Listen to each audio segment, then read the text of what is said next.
बहुत पहले कुछ चीज़ों को सुनते आ रहे थे।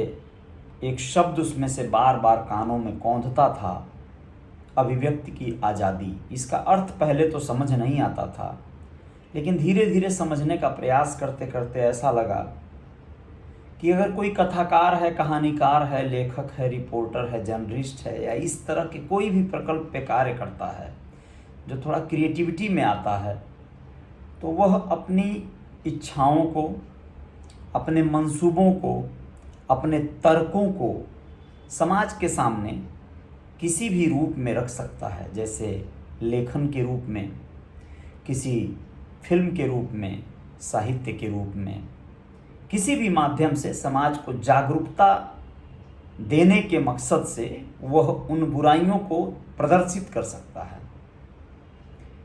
बस इतना सा समझ आया था कि अभिव्यक्ति की आज़ादी ये होती है कि हम अपने मन के बातों को, विकारों को, भावनाओं को व्यक्त कर सकें। इन चीज़ों को समझते समझते खैर जो समय बीता वो अलग है, लेकिन आज एक खबर पढ़ा सुबह, बड़ा हैरान हुआ, बहुत परेशान हुआ, क्योंकि विगत कई महीनों से कई तरह की ऐसी घटनाओं से आहत भी था मन। जैसे नूपुर शर्मा भाजपा नेत्री के द्वारा एक धर्म विशेष की निंदा करने पर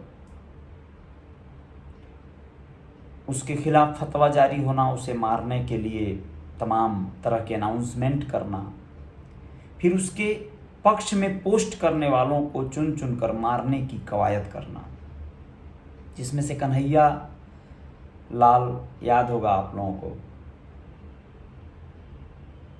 जिसे राजस्थान में, जयपुर में, उदयपुर में, जहाँ भी बड़ी बेरहमी से मार दिया गया।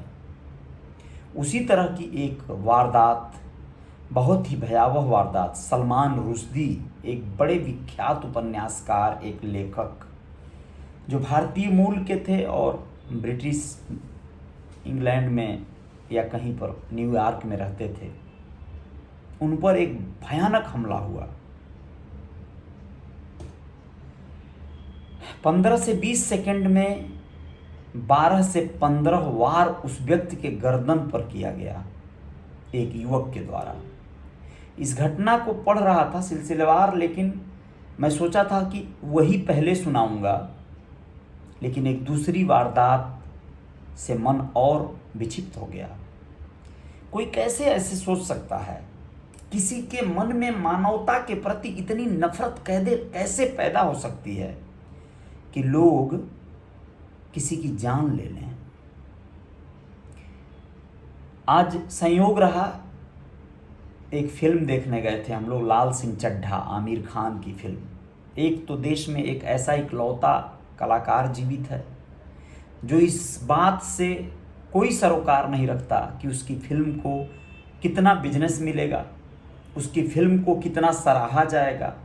वह एकदम एक निष्पक्ष भाव से अपनी भावनाओं को प्रकट करने का प्रयास करता है, और वो इकलौता कलाकार है आमिर खान। कई वर्षों में एक सिनेमा, एक फिल्म देने की कवायद करता है व्यक्ति। न जाने उस व्यक्ति में क्या कमी है, किससे वो अभिनय कम करता है, किससे पैसे के मामले में वो कम है, या उसे फाइनेंसर नहीं मिलते कि वो 2-4 साल में एक फिल्म लाता है। इन सब के बावजूद कुप्रथाओं पर कुठाराघात करने वाले, स्क्रिप्ट बनाने वाले इस अभिनेता के पीछे लोग इस कदर पड़ जाते हैं कि उन्हें ये भी नज़र नहीं आता कि वो किसी एक धर्म को टारगेट करके उसकी देवी देवताओं के पीछे कोई कटाक्ष करना, टिप्पणी करना नहीं करता है। उसने तो इस लाल सिंह चड्ढा वाली फिल्म में इस्लाम के उस कट्टरपंथी स्वभाव पर भी प्रहार किया है। टेलीविज़न में एक न्यूज़ दिखाया जाता है कि एक मौलवी अनाउंस कर रहा है कि अगर तुम इस्लाम की सेवा में, खिदमत में जान दोगे तो तुम्हें वो 32 हूरें मिलेंगी जो जन्नत में, वो कैसी रहेंगी। इन बातों को थोड़ा सा दिखाया जाता है, तो क्या उसके खिलाफ फतवा जारी हो जाए? इस्लामिक लोग, कट्टरपंथी लोग उसके खिलाफ फतवा जारी कर दें। चलो नहीं हुआ तो उसकी फिल्मों का बहिष्कार करने वालों पर धिक्कार मैं भेजता हूँ। मेरे खैर ये कहते हुए भी बड़ा अजीब लग रहा है, बड़ा अफसोस हो रहा है कि इस तरह के लोगों पर हमले हो रहे हैं, सलमान रुश्दी जैसे लोगों पर, या वैसे लोगों पर जो लोग इन धार्मिक उन्मादी लोगों के ऊपर कुछ बात कह दे रहे हैं, धर्म के ऊपर, मजहब के ऊपर कोई कमेंट कर दे रहे हैं। भाई इतना भी, खैर मैं किसी धर्म का अपमान तो नहीं कर सकता, ये मेरे स्वभाव में नहीं है, लेकिन मैं ऐसी मानसिकता के लोगों का कदापि समर्थन नहीं कर पाऊंगा। ये बड़ा अफसोसजनक, बहुत बहुत ज़्यादा आहत करने वाला प्रसंग है। इन सब के बीच ये खबर छूट न जाए इसलिए बताना ज़रूरी है। जालोर राजस्थान की एक खबर है जिसने सारी मर्यादाएं तार तार कर दी, सारी हदें पार कर दी। एक अध्यापक अपने स्टूडेंट को सिर्फ इसलिए इतना पीट सकता है कि उसने पानी के मटके को छू दिया और वो दलित था। दलित छात्र ने स्कूल में पानी की मटकी क्या छू ली, टीचर ने उसे इतना पीटा कि उसकी मौत हो गई। 24 दिनों तक वो जिंदगी और मौत से जूझता रहा।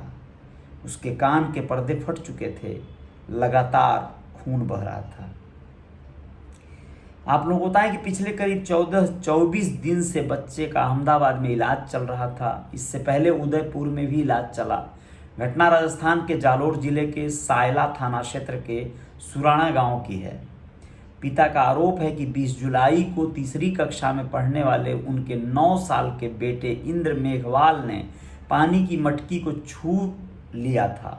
इसके बाद टीचर छैल सिंह ने इतनी पिटाई की थी, उसकी हालत गंभीर हो गई। पुलिस ने SC/ST एक्ट में मामला दर्ज किया है। अब आप लोग बताएं कि बच्चे के पिता देवाराम ने बताया कि स्कूल में जातिवाद के नाम पर मेरे बेटे की पिटाई की गई।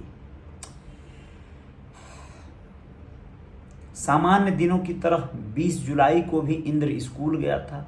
सुबह करीब 10:30 बजे उसे प्यास लगी। उसने स्कूल में रखी मटकी से पानी पी लिया। उसे नहीं पता था कि यह मटकी स्कूल के टीचर छैल सिंह के लिए रखी गई है। इससे सिर्फ छैल सिंह ही पानी पीते थे। छैल सिंह ने इंद्र को बुलाया और जमकर पीटा। इतना पीटा कि उसकी दाहिनी आंख और कान पर अंदरूनी चोटें आईं। छैल सिंह ने जाति सूचक शब्दों का भी प्रयोग किया। पहले तो लगा कि हल्की चोट आई है, लेकिन ऐसा नहीं था। पिटाई के बाद इंद्र की तबीयत खराब होने लगी तो उसे जालोर डिस्ट्रिक्ट हॉस्पिटल ले जाया गया। जालोर से उसी दिन उदयपुर रेफर कर दिया गया था। यहाँ भी तबीयत में सुधार नहीं हुआ तो कुछ दिनों बाद अहमदाबाद ले गए। यहाँ इलाज के दौरान शनिवार सुबह करीब 11 बजे उसकी मौत हो गई। इस बीच शनिवार दोपहर इलाज के दौरान उसकी मौत की खबर आई। शुरुआती जांच में सामने आया कि पिटाई से बच्चे के कान की नस फट गई थी। शनिवार को बच्चे की मौत के बाद शनिवार शाम छैल सिंह को सायला पुलिस ने हिरासत में ले लिया, पूछताछ शुरू किया है। बच्चा सुराणा गांव के ही सरस्वती विद्या मंदिर में पढ़ता था। इस मामले में के बाद मुख्य ब्लॉक शिक्षा अधिकारी की ओर से जांच कमेटी बनाई गई है।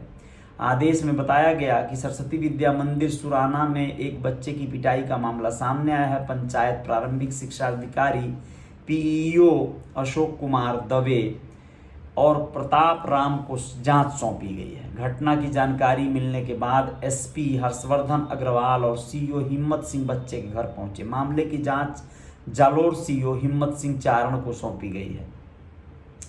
जालोर के SP हर्षवर्धन अग्रवाल ने कहा है कि मर्डर और SC/ST एक्ट में मामला दर्ज कर लिया गया है। टीचर को हिरासत में लिया गया है। मटकी वाली बात की अभी पुष्टि नहीं हुई है। स्कूल में पानी की एक बड़ी टंकी है, वहीं सारे लोग पानी पीते हैं, ऐसी जानकारी सामने आई है। स्कूल में पढ़ने वाले SC टीचर ने भी यही बात बताई है, पढ़ाने वाले टीचर ने। खैर जो भी हो, लेकिन आप लोगों को बताना ज़रूरी है कि इस तरह की वारदातें करने वाले लोग अगर समाज में आज भी जीवित हैं तो समाज की हालत कैसी है, इस बात का अंदाज़ा आप लोग लगा लीजिएगा। खबर अगली होगी सलमान रुश्दी पर, जिनकी हालत नाजुक है, और कैसे उन पर हमला हुआ, उनका जीवन क्या था। मैं ये नहीं कहता कि उनका जीवन महान था, लेकिन शर्मनाक है ये घटना। जय जयकार जारी रहेगी।